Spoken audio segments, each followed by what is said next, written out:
Taarifa kwa umma. Makamu mwenyekiti wa taifa wa Chama cha Demokrasia na Maendeleo Chadema Mheshimiwa John Heche ataongoza jopo la viongozi wa chama kwenda nchini Kenya kuhudhuria mazishi aliyekuwa waziri mkuu wa taifa hilo Raila Amolo Odinga.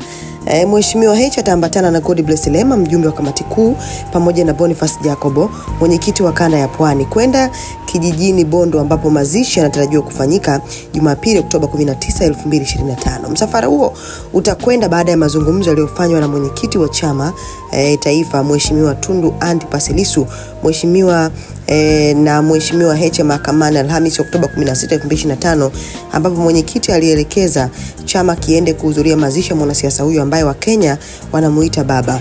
Odinga alifariki ghafla baada ya kupata shambulio la moyo Jumatano Oktoba 15, 2025 nchini India alipokwenda kupata matibabu. Mwanasiasa huyo aliyefariki akiwa na miaka 80 atakumbukwa kwa mapambano yake ya kupigania demokrasia na utawala bora, na ndiye aliyekuwa kinara wa kudai katiba mpya ya nchi yake iliyopatikana mwaka 2010. Imetolewa leo Ijumaa tarehe 17 Oktoba 2025.